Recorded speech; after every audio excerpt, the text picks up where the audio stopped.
bardagulan sa espasyo. Matira ang matibay sa nagsisiksikang kondisyon ng mga paniki sa kuweba. Dahil kung sama-sama, mas ligtas.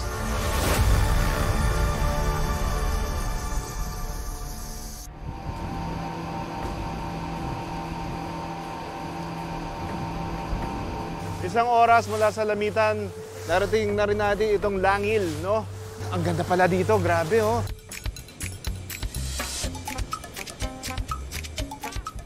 Welcome to Langil Island, GMA's Mount Biwan. Sinalubong kami ng mga residente ng Langil Island ng kanilang katutubong sayaw.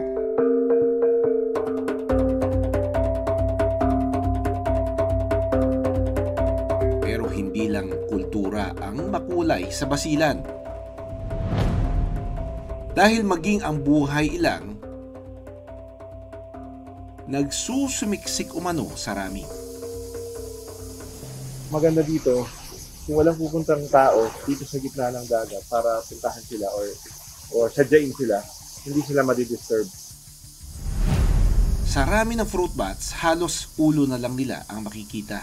Nagulag kami kasi doon sa isang side ng kuweba na ito, may parang masyadong maliliit, masyadong siksikan yung mga paniki na nakadikit, nakarusto sa caves, no?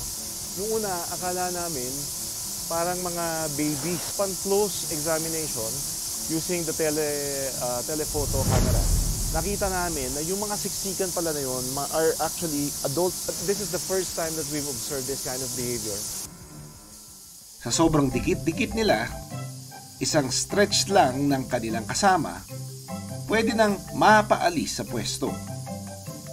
Ang isang ito, mukhang hindi makakasundo ang kanyang katabi at halos sapakin na niya ito.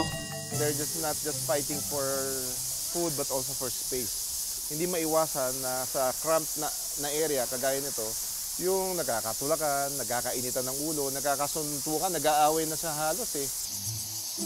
Meron namang grupo na kontento na sa isang sulong.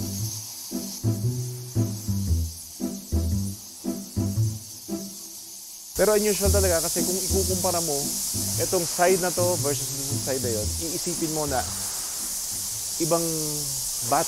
ibang grupo ng batch na andito eh.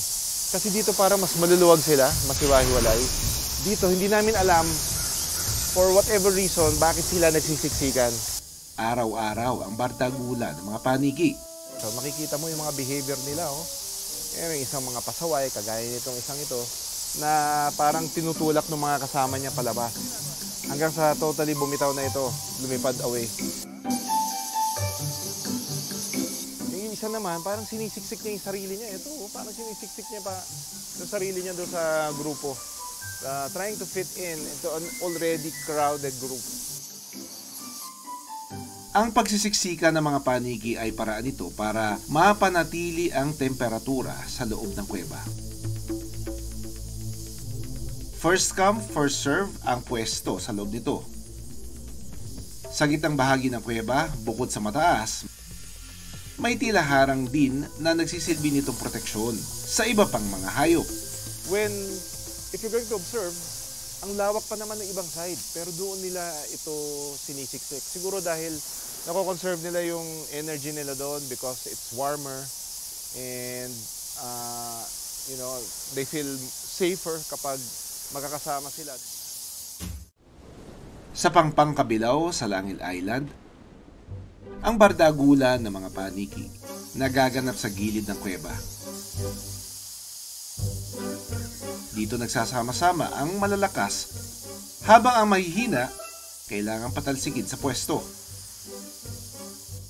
Ang mga paniking nakapwesto rito kailangang may sapat na lakas para labanan ang mga predator na maaaring pumasok sa kuweba, gaya ng bayawak.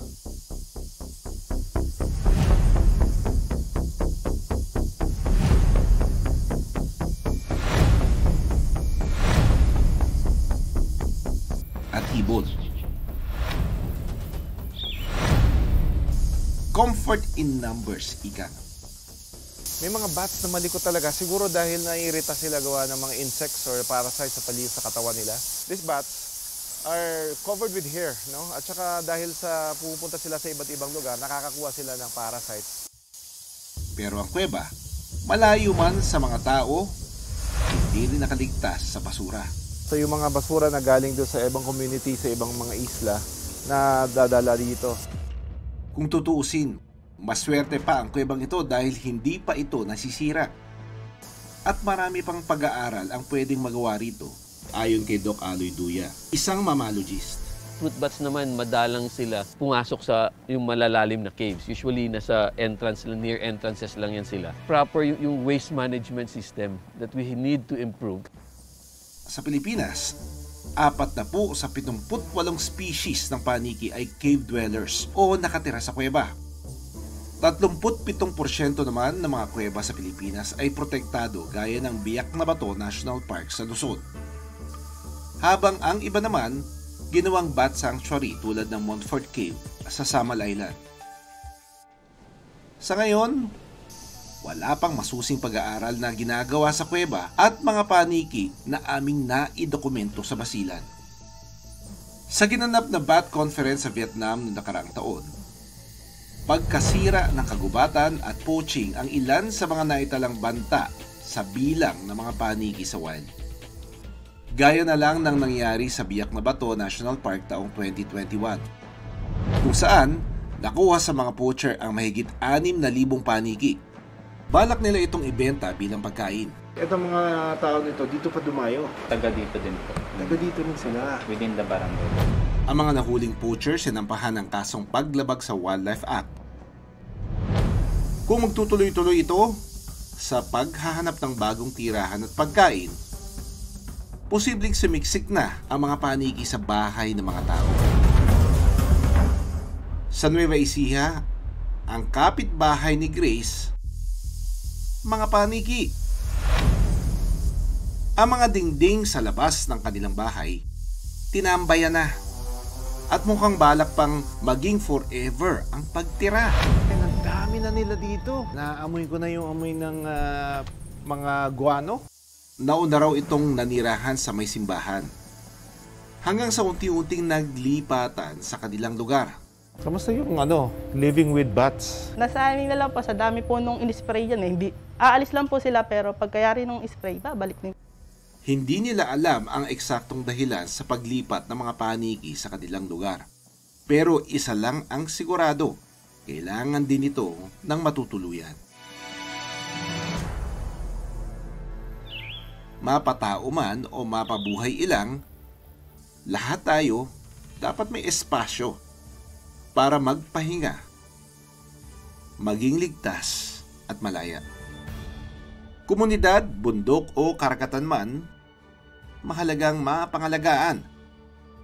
Hindi na kailangan pang makipag-agawan.